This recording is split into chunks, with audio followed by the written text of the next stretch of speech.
जो मेरा मांस खाता है और मेरा रक्त पीता है, मैं उसमें और वह मुझ में निवास करता है। Hallelujah, hallelujah, hallelujah, hallelujah. प्रभु के शरीर और रक्त के द्वारा आप ईश्वर के साथ जुड़ जाते हैं। अंग्रेजी में इसको कम्युनियन कहते हैं, मिलन, संयुक्ति। Are given the privilege of uniting yourself with a God who is holy when you know that you are totally unholy.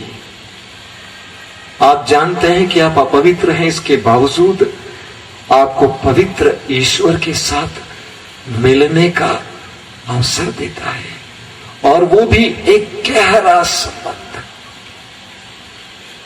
मैं तुझ में और तुम मुझ में। ये बहुत बड़ा सौभाग्य है। मैं कभी कभी कलीसियाओं में देखता हूं, मैं कभी गांव की कलीसिया में काम किया हूं, कुछ लोग परम प्रसाद को अपना हक मान कर आते हैं, कभी कभी लड़ भी बैठते हैं। कुछ लोग परम प्रसाद लेने के लिए आते हैं, मुंह खोलते हैं, उसके अंदर पान का टुकड़ा पड़ा हुआ रहता है। कुछ लोग पुरोहित मिस्सा बलिदान के लिए आते हैं, बाल तक नहीं बना हुआ रहता है। कुछ मसीही लोग हाथ में लेने आते हैं, खैनी का निशान है।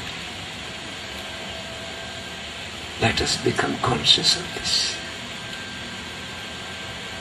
प्रभु यीशु ने कहा, सुअरों के सामने मोती ना फेंको। हम यीशु के साथ, ईश्वर के साथ जुड़ जाते हैं। What a privilege. 5 साल पहले आश्रम में एक बहन आई थी केरल से, उनका नाम है doctor Sindhu. Doctor Sindhu all India pro life movement की शायद उस समय प्रेसिडेंट थी, यानी जो गर्भपात रोकने के लिए काम करते हैं उनका संगठन। और डॉक्टर सिंधु ने साक्ष्य में कहा कि मेरा बपतिस्मा नहीं हुआ है क्योंकि वो ऐसी परिस्थिति में है कि बपतिस्मा ले नहीं पा रही है। तो उन्होंने कहा, आप लोग मिस्सा बलिदान के लिए जाते हैं, आराम से चले जाते हैं। मिस्सा बलिदान के अंत में डॉक्टर सिंधु वेदी के पास चली जाती हैं, चुपचाप वेदी को चूमती हैं, वापस चली जाती हैं। I am telling you my dear Christian brother, मसीही भाइयों बहनों, यीशु का शरीर और रक्त आपको क्या नहीं दे सकता है। बड़ी बड़ी चंगाइयां परम प्रसाद ग्रहण करने के बाद होती है, बड़ी बड़ी चंगाइयां। आपने लूर्द के बारे में सुना, परसों हमने लूर्द की मां मरियम का त्योहार मनाया है। लूर्द में जब परम प्रसाद की आशीष होती है, बड़ी बड़ी चंगाइयां होती है। ये पहली प्रतिज्ञा है, मैं तुम में और तुम मुझ में रहोगे। ये प्रभु का वायदा है, प्रभु की प्रतिज्ञा है, और प्रभु वचन का पक्का है।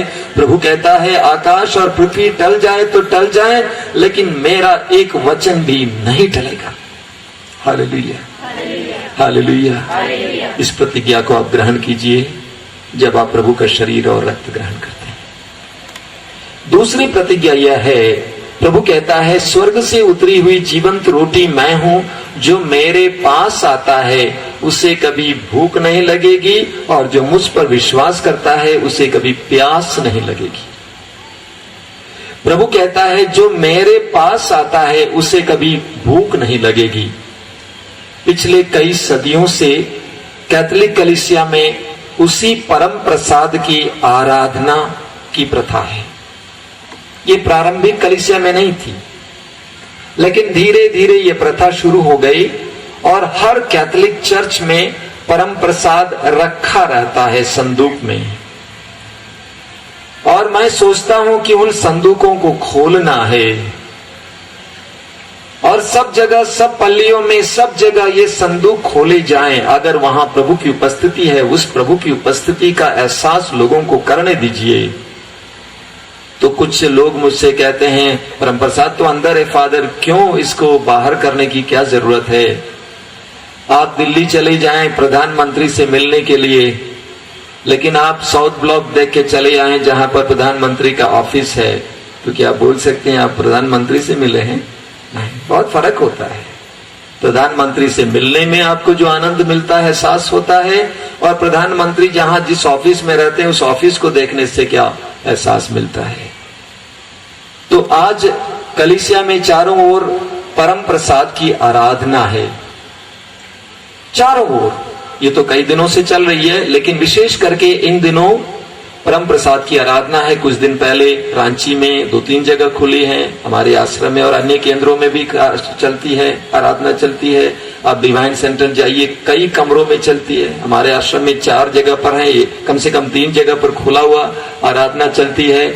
मैंने अनुभव किया है, जब हम परम प्रसाद की आराधना शुरू किए उस समय से आश्रम में लोगों की संख्या बढ़ी, चमत्कारों की संख्या बढ़ी और साक्ष्य देने के लिए भीड़ लगने लगी। हमें हर रविवार को कंट्रोल करना पड़ता है, हमारे भाई लोग यहाँ पे वे लोग जानते हैं, हमें वॉलंटियर लगाना पड़ता है ताकि कंट्रोल करके कुछ ही लोगों को साक्ष्य देने के लिए मंच की ओर बुलाएं।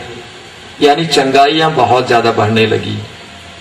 प्रभु यीशु कहता है जो मेरे पास आता है उसे कभी भूख नहीं लगेगी।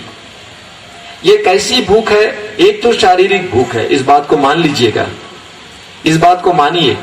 शायद मैंने पिछली बार आपसे कहा कि आश्रम में हम लोग एक कुटीर बना रखे हैं जिसका नाम है उपासना कुटीर, और उपासना कुटीर में लगातार एक व्यक्ति कम से कम 3 दिन परम प्रसाद के सामने रात को नहीं, दिन को 8 बजे से लेकर शाम को 6 बजे तक बैठकर आराधना करता है।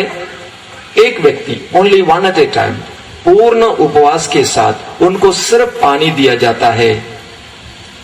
अभी पिछले सप्ताह में प्रिंसिपल फ्रॉम दार्जिलिंग के कॉलेज के प्रिंसिपल फादर जॉर्ज आए थे। उनसे मैंने पूछा कि कैसा अनुभव था। उन्होंने कहा कि मैं कभी सोच नहीं सकता था कि 3 दिन बिना अन्न या कुछ खाए सिर्फ पानी पी के मैं रह सकता हूं, मुझे तनिक भी भूख नहीं लगी। चारों ओर से लोग आते हैं, हमेशा भूख रहता है। एक फिजिकल, दूसरी भूख है हमारे अंदर कई प्रकार की भूख है। किसी के अंदर धन की भूख है, इतनी भूख